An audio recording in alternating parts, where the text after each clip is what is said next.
Hi students, welcome to English माध्यम। तो आपको पता ही है कि हम लोग एडुकेटिव पैटर्न बेस्ड एक्सरसाइज कर रहे हैं एसएससी सीजीएल 2025 के लिए। इसकी एक प्लेलिस्ट भी बनी हुई है, आप उसको रेफर कर सकते हैं। तो चलिए स्टार्ट करते हैं फिर आज की वीडियो। ये है क्लोज टेस्ट, एक बार आप देख लो कि किसके बारे में है, ठीक है। और उसके बाद स्टार्ट करते हैं हम लोग। The framers of the Indian constitution face the dash challenge of defining constitutional democracy.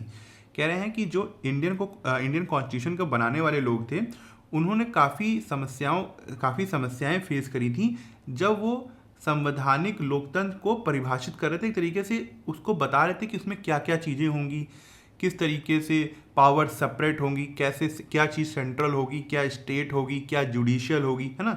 जब वो पूरी तरीके से कॉन्स्टिट्यूशन को बना रहे थे या परिभाषित कर रहे थे उसको, तो उनको बहुत सी समस्याओं को फेस करना पड़ा था। Absolute parliamentary sovereignty where parliament is free to do what it wishes as in the case of British model। कह रहे हैं कि जो पार्लियामेंट सॉवरेनिटी थी, मतलब एक तरीके से आज़ादी है एब्सोल्यूट, कि पार्लियामेंट जो चाहे वो कर सकती है। Where parliament is free to do what it wishes, जहाँ पे पार्लियामेंट की जो इच्छा करे वो करे। As in the case of the British model, जैसे कि ब्रिटिश मॉडल में होता है, जैसे ब्रिटिश पार्लियामेंट में होता है कि वहाँ की जो पार्लियामेंट है सबसे ऊपर है। Found no dash with the constituent assembly, एक तरीके से मतलब निकल रहा है कि जो कॉन्स्टिट्यूएंट असेंबली थी उसने बहुत ज़्यादा विश्वास नहीं दिखाया इस चीज़ के ऊपर। The intent and the mandate of the assembly, और जो इंटेंशन थे असेंबली के और जो उनका जो एक तरीके से फैसला था वॉज क्लियर, वो क्लियर था। Parliament has the power to make laws, parliament के पास कौन सी पावर है, कानून बनाने की। But no law can be a dash from the constitution. अब यहाँ पे क्या मतलब निकल रहा है कि कोई भी कानून वो जो बना रहे हैं वो कॉन्स्टिट्यूशन से ऊपर नहीं होगा। मतलब कॉन्स्टिट्यूशन के जो बेसिक फंडामेंटल्स हैं, चाहे वो राइट्स की बात कर लें हम लोग, चाहे डायरेक्टिव प्रिंसिपल्स की बात कर लें, जो भी चीज़ें मतलब मूलभूत चीज़ें हैं, वो उनको क्या कहते हैं, कोई भी लॉ कॉन्स्टिट्यूशन को ख़त्म या उसके ऊपर नहीं जा सकता, ठीक है। The power to strike down laws was meant to be sparing an exception to the right of parliament to legislate in a democracy। इसका क्या मतलब है कि जो पावर है मतलब जो पावर है किसी भी लॉ को पूरी तरीके से रद्द करने की, स्ट्राइक डाउन करने की, वो कभी कभारी यूज़ करने के लिए थी। एन एक्सेप्शन, जो कि एक तरीके से अपवाद है पार्लियामेंट्री राइट्स के ऊपर, जो कि वो कानून बनाते हैं डेमोक्रेसी के लिए। यहाँ पे बात हो रही है कोर्ट की, जैसे सुप्रीम कोर्ट हो गई या फिर हाई कोर्ट हो गया। जब भी पार्लियामेंट कोई कानून बनाता है और वो मतलब संविधान के तहत नहीं होता है या बहुत ज़्यादा खराब होता है, तो कहीं ना कहीं फिर जो हमारी जुडिशियल सिस्टम है वो आती है जुडिशियल रिव्यू करने। आपने एक वर्ड सुना होगा, judicial review.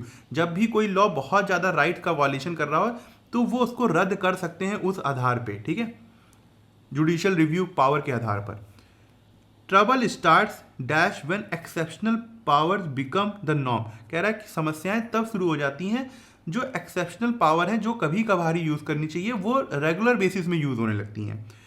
Are constitutional court, जो हमारे संवैधानिक कोर्ट्स हैं, by practice have been dash to the status of a parallel legislator.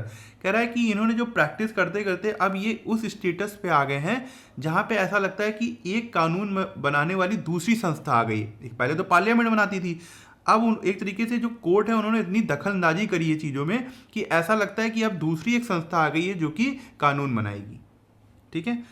अब करते हैं the framers of the Indian Constitution faced the dash challenge of defining constitutional democracy। क्या होगा, trifling, imminent, फॉर्मिडल, mutual. अब दा लगा हुआ है, ये चैलेंज है, नाउन है, यहाँ पे क्या चाहिए, एक एडजेक्टिव चाहिए। कैसा चैलेंज, ट्रिफलिंग बहुत छोटा, तुच्छ, नहीं ये नहीं होगा। इमिनेंट मतलब जो चीज़ भविष्य में होने वाली है, ये भी मतलब नहीं निकल रहा है। फॉर्मिडल का मतलब, एक तो ये एडजेक्टिव है, सभी वैसे एडजेक्टिव हैं ऑप्शन में, ये एडजेक्टिव है, इसका मतलब है बहुत ज़्यादा कठिन, हाँ ये हो सकता है। म्यूचुअल सबको पता होगा कि आपस में जो शेयरिंग चीज़ है या फिर कोई भी सामान हो या थॉट्स हो, तो ये भी मतलब नहीं है। तो यहाँ पे क्या होगा, फॉर्मिडल चैलेंज ना, कठिन चैलेंज है वो, formidable challenge. Absolute parliamentary sovereignty, मतलब पार्लियामेंट को पूरी ताकत हो, where parliament is free to do what it wishes, जहां पे पार्लियामेंट कुछ भी कर सकती है, as in the case of the British model, जैसे ब्रिटिश मॉडल में था। Found no dash with the constitution assembly, अब क्या था कि कॉन्स्टिट्यूशन असेंबली इस बात पे सहमत नहीं थी। क्या होना चाहिए, स्केप्टिज्म, इसका क्या मतलब होता है, एक तरीके से डाउट, है ना, संदेह, तो ये होगा नहीं, ये होता है नाउन। काउंटर पार्ट का मतलब होता है आपकी तरीके का, कोई आपके तरीके का हो तो वो आपका काउंटर पार्ट हो गया, समकक्ष, तो ये भी नहीं होगा, ये भी नाउन होता है। कंटेंशियस का मतलब, एक तो पहली बात ये एग्जेक्टिव है और इसका मतलब होता है आर्गूमेंट, ठीक है, विवाद करने वाला, डिस्प्यूट करने वाला, ये भी मतलब नहीं आ रहा है यहाँ पे। क्रेडेंस का ये एक नाउन होता है, इसका मतलब होता है मान्यता देना, ठीक है, मान्यता देना, तो क्रेडेंस आ रहा है। Found no credence with the constitution assembly, मतलब इस चीज को कॉन्स्टिट्यूशन असेंबली से कोई भी मान्यता नहीं मिली, तो यहां पे क्या होगा, क्रेडेंस होगा। The intent and mandate of the assembly was clear, जो इरादा था असेंबली का या फिर उनके जो डिसीजन थे वो क्लियर थे। Parliament has power to make laws, parliament के पास पावर है कि वो लॉज बना सकते हैं, कानून बना सकते हैं। But no law can be dash from the constitution, मतलब वो कॉन्स्टिट्यूशन से ऊपर नहीं होना चाहिए, कॉन्स्टिट्यूशन की महत्व खत्म ना करें। क्या होना चाहिए, एक्सेलेशन, एक्सेलेशन होता है नाउन, इसका मतलब होता है किसी को प्रेज करना, उसकी प्रशंसा करना, तो ये भी नहीं है। डेरोगेशन, डेरोगेशन का मतलब क्या होता है, एक तरीके से कैसे बताऊं, कि किसी का महत्व खत्म कर देना।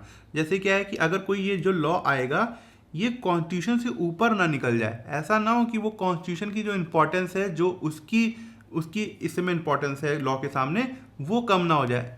ऐसा ना हो कि जो लॉ बनाया गया, कानून बनाया गया, वो कॉन्स्टिट्यूशन से एकदम विपरीत हो, कि वो कह रहा है भाई राइट्स को बचाना चाहिए तो कानून बता रहा है राइट्स को नहीं बचाना चाहिए, तो ऐसा नहीं होना चाहिए, तो यहाँ पे ये मीनिंग हो सकता है।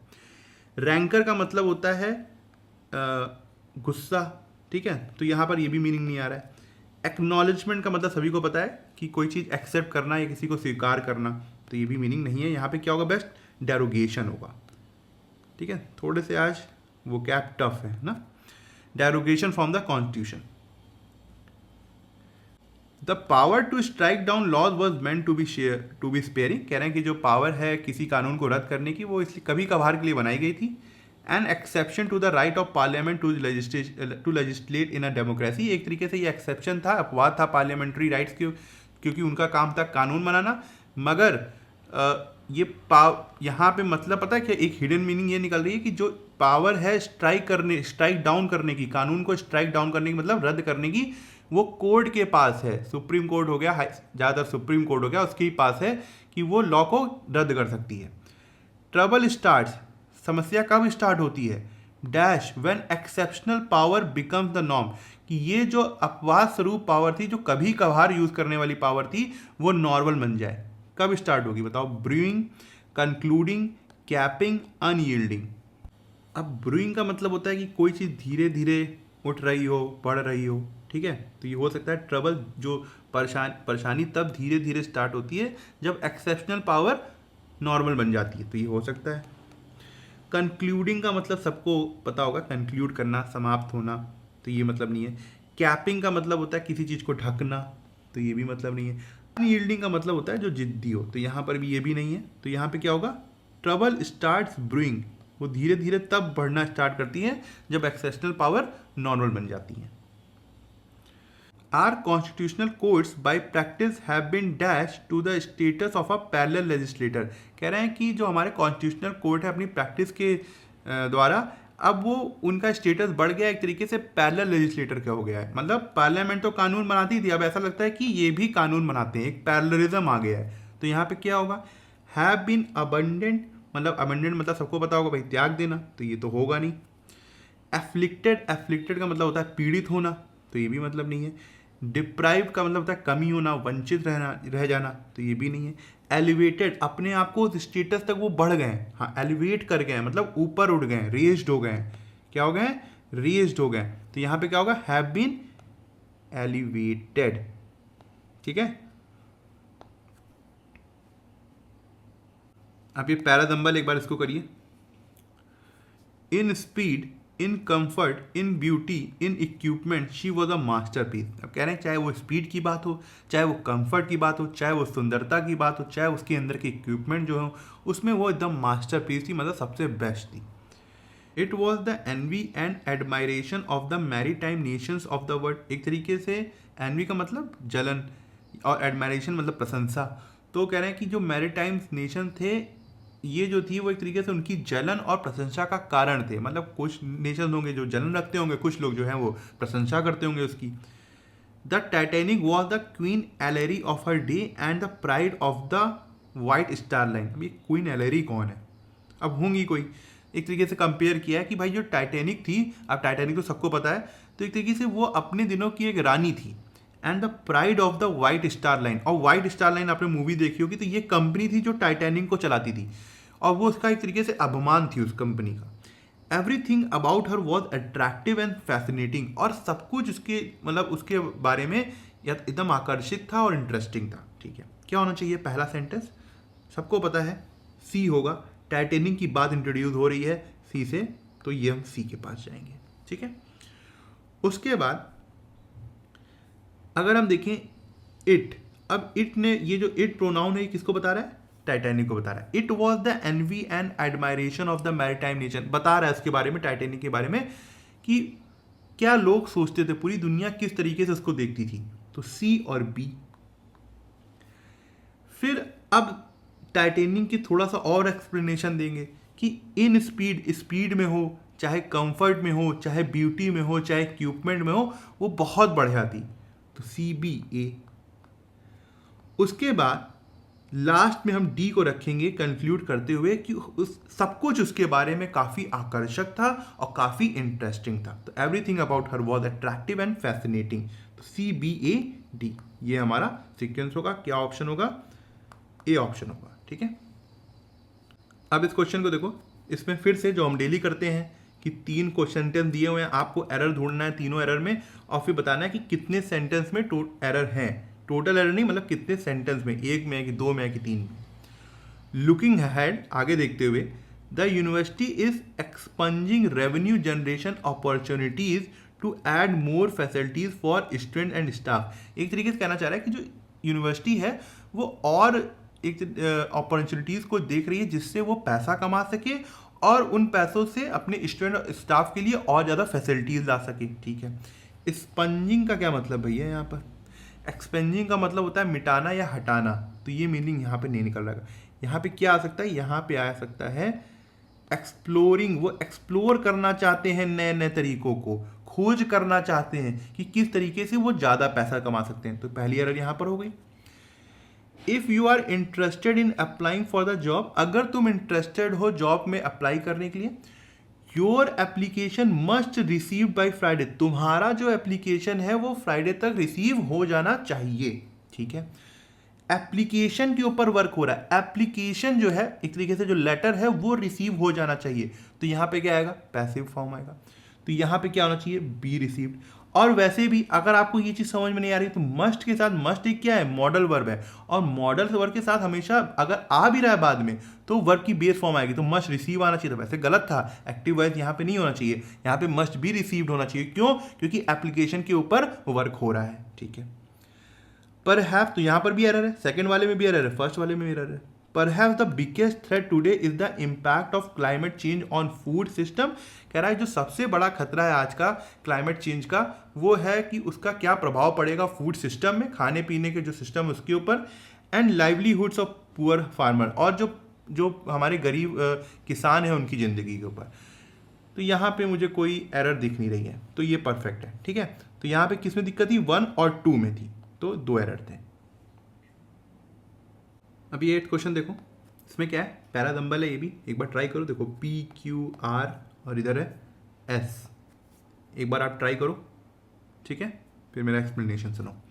This is one more effort, ये एक और प्रयास है, of curbing meat consumption, meat के कंजम्पशन को, खपत को कम करने के लिए। That assume that the best way of making plant based food acceptable, ये एज्यूम करते हुए कि जो प्लांट बेस्ड फूड है वो लोगों को कैसे एक्सेप्ट कराया जाए, कैसे लोग उसको खाना स्टार्ट करें, is to make them taste like meat, उनको मतलब उससे जो स्मेल आए या उसके जो टेस्ट आए वो मीट जैसी हो। मतलब अगर आपको सब्जियां दी जाएं तो उसका स्वाद और उसकी जो महक है अगर मीट जैसी कर दी जाए तो जो लोग मीट खाते हैं वो उसको वैसे ही खा लेंगे। द आयरिश कंपनी, एक आयरिश कंपनी है, उसका नाम क्या है, strong roots, that promotes vegan food, जो कि वेगन फूड को प्रमोट करती है, उसको बढ़ावा देती है, in collaboration with the Oxford university professor. वो उसने एक तरीके से कोलैबोरेशन किया है ऑक्सफोर्ड यूनिवर्सिटी के प्रोफेसर्स के साथ। Recently developed a meat bacon scented patch, उन्होंने अभी अभी एक ऐसा पैच डेवलप किया। पैच मतलब मान लो इस तरीके का कोई पेपर टाइप का होगा, ठीक है, और उसमें अब ये बैकएंड का मतलब होता है पिग मीट, ठीक है, पिग का मीट जो होता है उसको बोलते हैं बैकएंड। ये लोग मीट बैकएंड सेंटेड पैच होता है, तो इसमें एक महक रहेगी to help people eschew meat, eschew मतलब मीट, कि वो मीट से दूर रह सकें, मतलब नकार सकें मीट को, तो वो पैच उन्होंने डेवलप किया है। The company claim that the patch, company ये क्लेम करती है कि जो पैच है वॉर्न ऑन द आर्म, उसको हम हाथों में लगा सकते हैं, releases on scratching the mouth watering smell of backend, और अगर हम उसको स्क्रैच करेंगे तो उससे मतलब इतना स्वादिष्ट स्मेल आएगी, किसकी, जो पिग का मीट है उसकी, and trick the palate and brain, और साथ ही साथ जो हमारी मुंह की जो क्या कहते हैं उसको, स्वाद वाला जो है ना एरिया होता है उसको और जो ब्रेन को, दोनों को वो ट्रिक कर सकती है, मतलब बेवकूफ़ बना सकती है कि हम मीट खा रहे हैं। To believe one is eating meat while actually consuming vegetable, और किस लिए वो ट्रिक करेगी कि हमको ऐसा लगेगा कि हम मीट खा रहे हैं मगर एक्चुअली में हम सब्जियां खा रहे होंगे। क्या होना चाहिए पहला सेंटेंस, स्टार्टिंग क्यू से होगी। अगर क्यू को ध्यान दो तो वही कंपनी है जो प्रमोट करती है वेगन फूड को, उसने ऑक्सफोर्ड यूनिवर्सिटी प्रोफेसर के साथ मिलकर एक ऐसा पैच बनाया है जिससे लोग मीट से दूर रह सकते हैं। तो क्या होगा पहला सेंटेंस हमारा, क्यू होगा, ठीक है।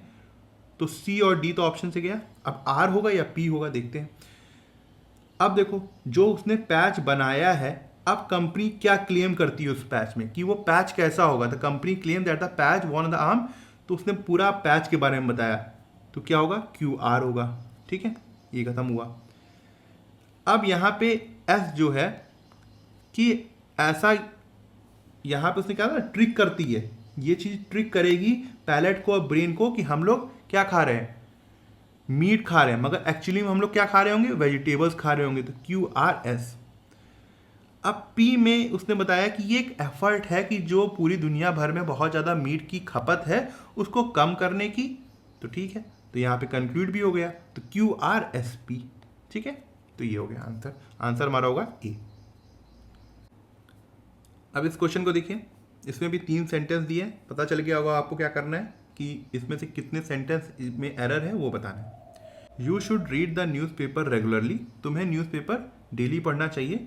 To be update with current affairs, मतलब करंट अफेयर से अपडेटेड रहने के लिए, मतलब मुंह से निकल रहा है अगर आप लोगों को दिक्कत, मतलब पढ़ते होगे डेली कि टू बी अपडेट नहीं होगा, क्या होगा, अपडेटेड होगा।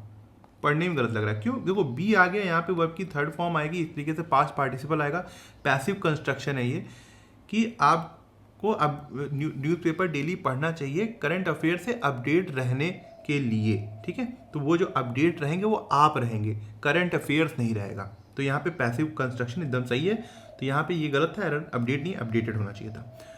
Are grand parents will be visited by us this weekend, इस सप्ताह हमारे जो ग्रैंड पेरेंट्स हैं वो हमारे द्वारा विजिट किए जाएंगे, मतलब वो हम उनके यहाँ जाएंगे एक तरीके से, ये पैसिव वॉइस है, विल बी विजिटेड बाई अस, तो कोई दिक्कत नहीं, एकदम सही है ये। हाउएवर, हालांकि the task is from done particularly in ensuring equity in the distribution of quality education, कहना ये चाह रहे हैं कि अभी काफ़ी दूर है इस काम को करने में, काफ़ी समय है इस काम को पूरा करने में, कि क्या करने में, कि हम क्वालिटी एजुकेशन को सबको इक्वली डिस्ट्रीब्यूट कर सकें, सबको इक्वली अपॉर्चुनिटीज़ दे सकें और क्वालिटी एजुकेशन दे सकें, ठीक है। अब यहाँ पे ये जो the task is from done नहीं होता, आप लोग ईडियम्स पढ़े होंगे, ईडियम्स पढ़े, याद करो, the task far from done होता है ना, फार फ्रॉम डन होता है, इज फ्रॉम डन नहीं होता, तो यहीं पे गलती थी, तो यहाँ पर भी गलती थी, तो क्या होगा, 2 में नहीं, ये वाला सही था, एक ये वाला गलत था, 1 और 3 गलत है, तो 2 में गलती है, ठीक है, तो ये आंसर होगा। तो ठीक है, आज का लेक्चर यहीं ख़त्म करते हैं। आई होप आपको कुछ सीखने को मिला होगा, और आप कमेंट सेक्शन में ज़रूर बताइएगा कि आपको आज का लेक्चर कैसा लगा और आपको क्या सीखने को मिला। अगर आप मुझसे इंग्लिश ग्रामर पढ़ना चाहते हैं तो आप हमारा ऐप इंग्लिश माध्यम प्ले स्टोर से डाउनलोड कर सकते हैं। ऐप ओपन करते ही आपके सामने होम स्क्रीन आएगी। वहाँ पे आपको 5 ऑप्शन मिलेंगे, मेन, लाइब्रेरी, फीड, लेक्चर, पास। लेक्चर में क्लिक करते ही आपके सामने 2 वर्जन आएंगे, फ्री और पेड। पेड में क्लिक करते ही आपके सामने इंग्लिश ग्रामर का एक सेक्शन आएगा जहाँ पे मैंने इंग्लिश एसएससी के लिए बहुत ही डिटेल में बताया हुआ है और बहुत ही सिंपल लैंग्वेज में बताया है, जो कि आपकी कॉन्सेप्ट्स को और अच्छा करेगा और आपको अच्छे मार्क्स लाने में हेल्प करेगा। तब तक के लिए प्रैक्टिस करते रहिए। Thank you so much for watching this video.